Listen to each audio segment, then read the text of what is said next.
Like most other religious revivals throughout the ages, this revival here at Longton has one man at its centre. That man, 50-year-old Gordon Higginson, High Priest of Spiritualism. While other churches throughout the district here remain empty on Sundays, this one here, Longton Spiritualist Church, is full. They're turning people away. What is it that makes spiritualism so popular here? Be very quiet. Listen to what I have to say. If I come to you, just speak to me and try to understand that it's not easy to make contact. It's always very difficult. But what we have to do is to cooperate.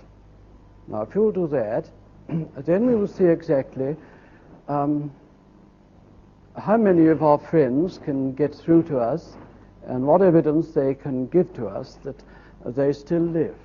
It looks to me as though one would have to go back into their very young life to find this name, and I seem to be somewhere where there may be a small shop of some sort. It looks to me as though it's somewhere there, on that next to the road there. But I felt that it was to do with the cats that had died in the yard. There was a terrible fuss about this cat, because the person wouldn't accept that it hadn't been poisoned or something. Oh, that's right, yes, she was very upset about this cat. Isn't this correct? Yes, she was very upset about it. I'm sure she was, because didn't she say that this hat wasn't natural, that someone had poisoned Yes, somebody this had cat? poisoned it, that's right. Yes, I know I'm right. Yes.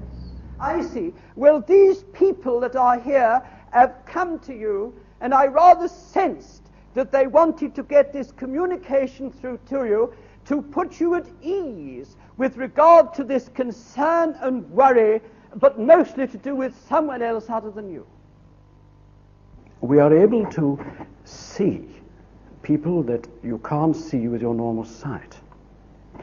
And you are able to hear voices that are not audible to the normal hearing. And this is through development.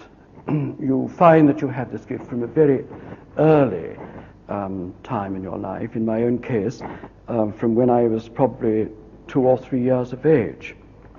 And my mother, being a medium, recognized that I personally had this gift and helped to develop it, or helped me to develop it, or to use it. And I discovered that when I saw people, normally through my normal vision, that I was able also to see people that no one else could see. And by checking over a very long time and describing and giving various details, these particular people have become something that someone has known. There's no one up there. Is there no one about here named Peter? I've got someone calling Peter to me. It's not someone that's passed away. I'll have to let you have that. I'm sorry I can't give you anything more about it. But it's terribly thin with it, and I feel that someone is driving someone up the wall. Yes. I must say this to you. And it seems as though they ought to have more sense about it. If they would, I think things would be a lot better. Yes. But of course, spiritualism, you see, hasn't been, I think, given the opportunity to put its case forward properly. It's had too much criticism by people that have criticized it without knowledge of it.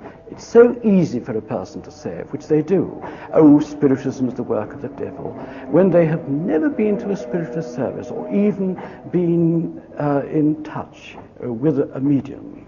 And they quickly say, and there's no doubt that lots of people believe that they are in communication with the spirit world when they're not. But it doesn't take away that though there may be, perhaps, quite a lot of people that have been hoodwinked, there are still millions of people that have been convinced.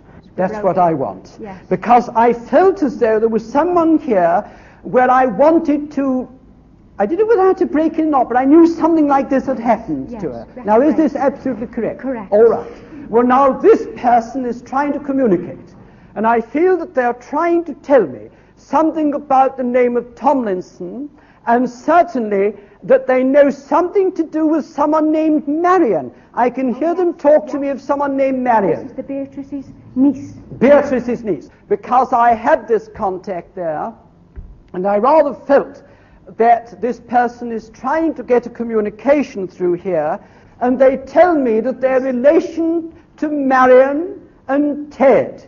God bless them. You know who they are.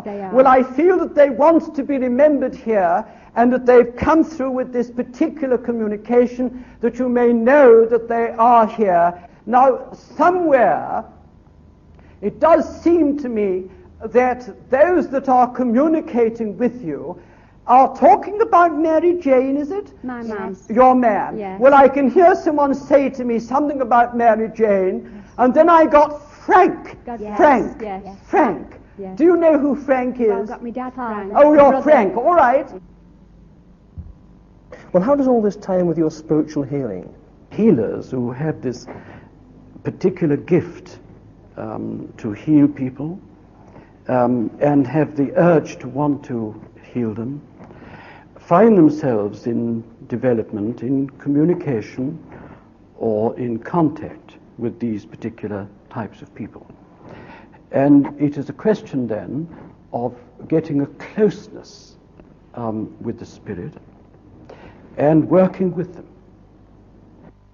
Well, I was diagnosed through hospitals that I got arthritis of the spine. I'd had hospital treatment. I'm not going to say it didn't help me. It probably did, but it felt as though I was getting really no benefit really from it, and I felt that my hand was getting slightly worse as I was going along. How did it affect your hand? Well, it was in a position like this. Now it's like this. Mrs. Ray, what condition were you in when you first came here for treatment? Well, of course, I couldn't walk. I was carried in. Curvature of the spine, kidneys and heart, and rheumatoid arthritis. How long had you been coming here for treatment before you felt you were getting better? Well, I should say about 6 months. And how did your life progress after that? Did you get back to normal? Yes, I gradually got as I could stand, and then I could walk a little. And then as time went on, of course, I got as I could get about the home. And then, of course, I went into business as I got. And I had 2 shops. I would say that we can cure patients better if they are under a doctor, because it means that they are receiving help from both sources. Mrs. Jones, what was wrong with you when you came here for treatment? I had rheumatoid arthritis. Where was it affecting you? My hands, my shoulders, my knees, my feet. Had you been under the doctor at that time? Oh yes, and under the hospital too. And what about a cure? Were they curing you? No. Did you really come here in desperation? Were you expecting to be cured? Well, I don't know what I was expecting really. I came hoping, yes. How quickly did it take them to cure you? Well, after the first night I picked my arm up, and that's something I haven't done for over 2 years. Do you live a normal, active life now? Yes. I'm doing all my own housework and everything. I would certainly say that we don't cure everyone. We don't believe we can. And we can't save everyone from having operations. Can I pick you up on that point? Why not? Why can't you cure everyone? Because I don't think we're good enough. I don't think that we are, if you like, in tune with the spirit world enough. The conditions of the everyday life keep us, that we're more in this world than in the other one. And I think that if we could